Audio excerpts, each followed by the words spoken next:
According to UNICEF, one child dies every 30 seconds due to malaria, and 3,000 children die every day. Each year, approximately 1 million people die due to malaria. Sub-Saharan Africa has 90% of malaria cases. Malawi is a landlocked country with a population of approximately 17.2 million people from World Bank 2015. It is the warm heart of Africa, beautiful with mountains, a stunning lake, and wonderful people. Unfortunately, malaria is one of the main causes of death in Malawi, killing more than 50 people every day. What is it that causes the death of so many people? Parasites from the genus Plasmodium. There are many species of the Plasmodium, but only 4 are known to commonly infect humans. Plasmodium falciparum, Plasmodium vivax, Plasmodium ovale, and Plasmodium malaria. Plasmodium falciparum is the most common species. Plasmodium falciparum is what kills approximately 1 million people every year. How do these parasites get into our body? Female Anopheles mosquitoes. These mosquitoes can be found everywhere in the world except for Antarctica. They have a lifespan of about 1 month. There are about 430 species of the Anopheles mosquito, but only 40 are vectors for the disease. A vector is an animal that transfers a disease from one living thing to another, acting as a path for the parasites. How can one identify an Anopheles mosquito? Anopheles mosquitoes have pulps as long as the proboscis. The proboscis is what is injected into an organism when the mosquito is feeding. The pulps are for sensory purposes, so that the mosquito can find an organism to feed on. Anopheles mosquitoes have black and white streaked wings. When the Anopheles mosquito rests, its abdomen sticks up instead of straight. The malaria parasites have 2 hosts, humans and female Anopheles mosquitoes. The mosquito gets the parasites when it feeds on the blood of an infected organism to produce eggs. The parasites enter the mosquito as gametocytes, and they sexually reproduce in the mosquito's stomach.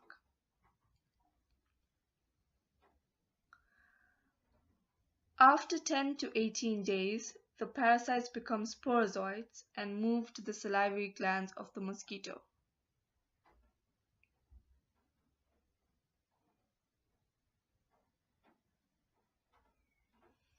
The mosquito then takes a blood meal and injects the sporozoites into the human. The sporozoites get into the blood and goes to the liver, where it gets into the liver cells, hepatocytes. In the hepatocytes, they will asexually reproduce to form merozoites. 7 to 10 days later, the liver cells will burst, and the merozoites will be released into the blood. The merozoites will then get into the red blood cells and continue to multiply till the red blood cells burst. Once again, the merozoites will be released into the blood and they will invade other red blood cells, bursting them. This causes fever, sweating, chills, and if untreated, anemia and hemoglobinuria. Effects on the human body. So as the red blood cell ruptures, it makes people can become anemic. That means they have less blood, but also the red blood cells will release bilirubin. Some people will get jaundice, where some patients will have yellowing of the eyes, but also you can have problems with the kidneys. They can have problem in the lungs. You can have full of water. We call it pulmonary edema. So as a response, people would also have fevers. Usually people can have high fevers. Sometimes these parasites can get into the brain, where you would find people getting cerebral malaria. They have seizures. So there are a lot of things that can happen with malaria, but at the end of the day, patients might die if they are not treated.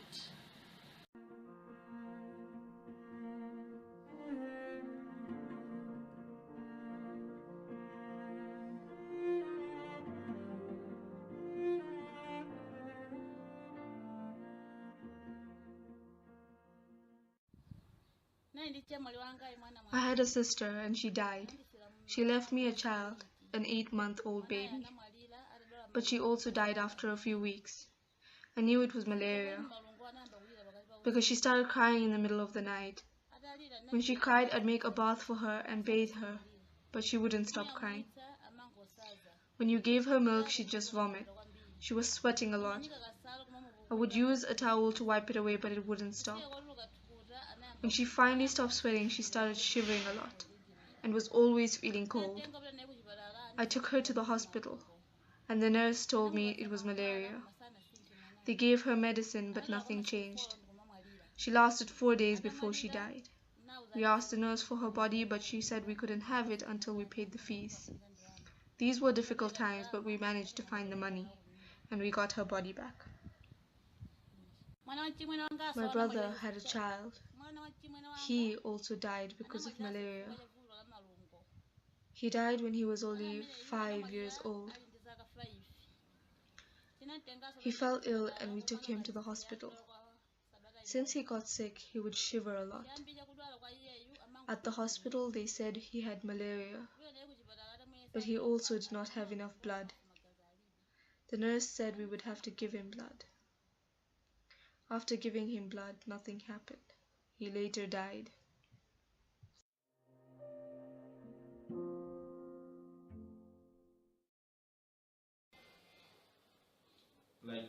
We do have a lot of waterlands and swampy areas that are not maybe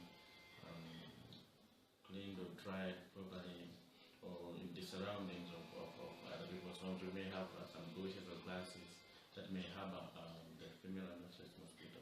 And a lot of people, a good number of people do not use mosquito nets. So that predisposes them to being bitten by the anopheles mosquitoes, and then they get malaria. This is a breeding ground for mosquitoes. So in other places you don't have mosquitoes, but here in Malawi you have got mosquitoes. So that's why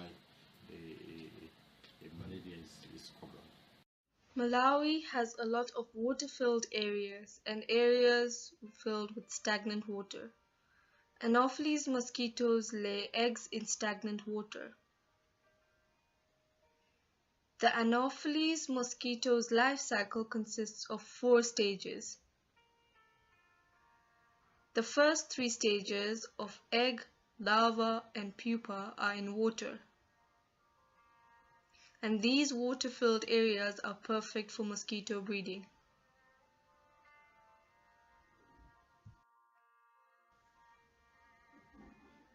Malaria parasites need to develop inside the mosquito before it can be transmitted to the human. In order for the parasites to successfully complete the growth cycle, the temperature must be ideal, warm.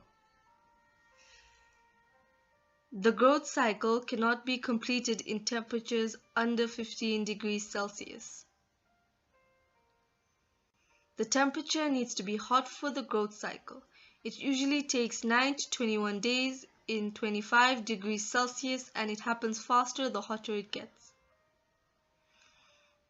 Malawi has a warm temperature of an average of 24 degrees Celsius per year, enabling the parasites to complete the growth cycle and also enabling the Anopheles mosquitoes to hatch fast in about 2 to 3 days.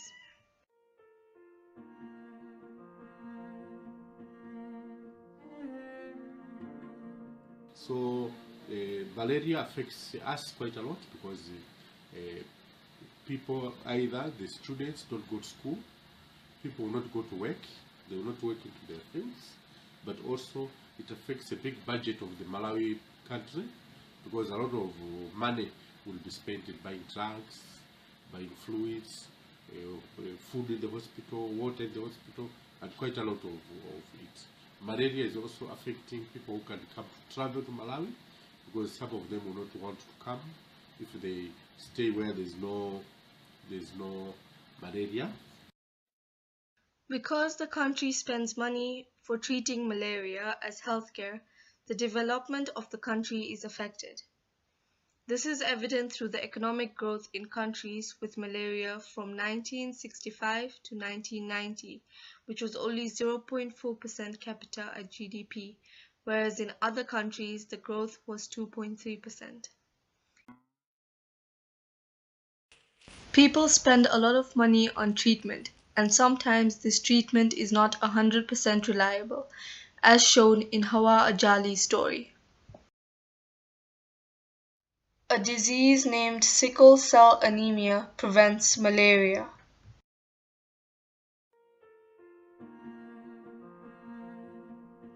Sickle cell anemia is a genetically transferred disease.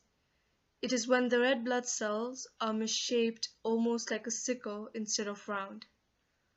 One gets sickle cell anemia only if it has been passed on by both their parents, who have sickle cell.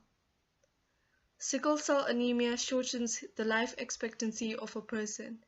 It can damage the heart, brain, lungs, kidney, spleen, etc. It causes pain in the joints, jaundice, leg ulcers, etc. Sickle cell disease is found in approximately 500,000 babies worldwide in 1 year. If only one parent of a person has sickle cell, then the person has a sickle cell trait. The sickle cell trait is not as dangerous and usually does not cause the symptoms for sickle cell anemia. If a person has the sickle cell trait, then it is highly unlikely for them to get malaria. With the sickle cell trait, the Plasmodium falciparum parasites cannot complete the life cycle inside the human hosts. The sickle red blood cells interfere with the life cycle of the parasites, not allowing them to move to the next stage when in the red blood cells. Sickle cell is very common in sub-Saharan Africa, giving some Malawians protection against the disease, however for some causing other medical issues.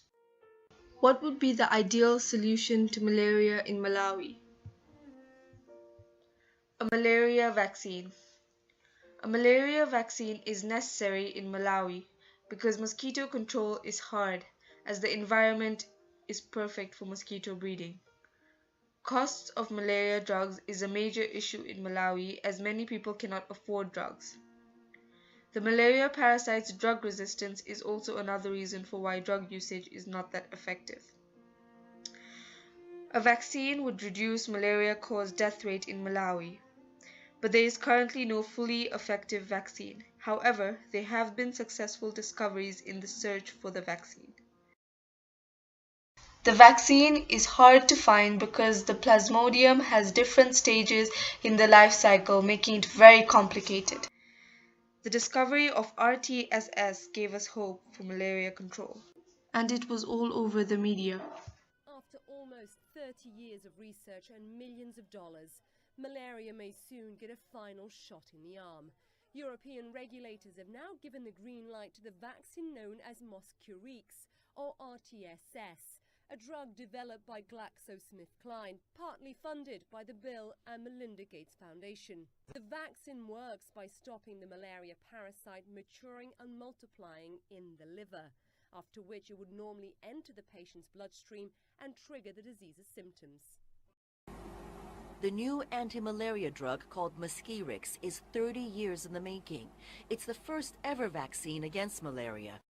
However, this vaccine is not 100% effective. It only works 25 to 50% of the time, but with further development there will soon be a vaccine. Till then, we must try our very best to prevent getting malaria. The key to preventing malaria is by educating the people of Malawi. It simply requires a lot of awareness campaign, especially on the use of mosquito nets as a preventive way of, as a measure to prevent malaria in Malawi. Because you will find that some people may get the mosquito nets are free, but instead of using it for, using it as for sleeping, like sleeping under the mosquito net to prevent them from being bitten by a mosquito, you will find them using it for fishing. So I think a lot of campaigns needs to be put forward, and again, a lot of efforts should be put to educate people on the benefits of using a mosquito net, and how it would help if the population is free of malaria, or instead free of malaria. How can malaria be prevented? Draining all places where mosquitoes can breed. You can also give drugs, larvicides, which can kill the malaria parasites. You can also have sprays like Doom, for example, Doom, which you can kill malaria. But also in other places they are doing a massive spraying, where they're spraying places with drugs like DDT. And you can also have insecticide treated materials. In some places you can treat your curtains so that the mosquitoes don't come. You can fumigate. Prevent bites by mosquitoes. Sleep under a mosquito net. Apply mosquito repellent. Sprays or creams can be used. Have screening on doors and windows to prevent mosquitoes from entering your house. Take anti-malarial tablets before going to a malaria-infested area and after. Consult your doctor on this. Malaria prevention medication in Malawi. This is Paludrin. Paludrin is for prevention. Adults take 2 tablets daily, children 1 tablet, infants half a tablet daily. They should be taken starting from 2 weeks before coming to an area which is malaria infested, and 2 weeks after leaving the affected area. This is mefloquine. It is also for prevention. You take 1 tablet once a week for prevention. Paludrin is no longer recommended by doctors in some countries because most areas are chloroquine resistant. Paludrin contains chloroquine, which reduces the effectiveness of paludrin. This contributes to why malaria is common in Malawi, because some of the anti-malarial drugs used are not effective. Malarone can be used instead of paludrin. Mefloquine can be dangerous when it is taken after alcohol consumption or if it is taken with other drugs. Another malaria preventive medication that is recommended is the antibiotic doxycycline. Remember to consult your doctor before taking medication. The killer in Malawi must be stopped.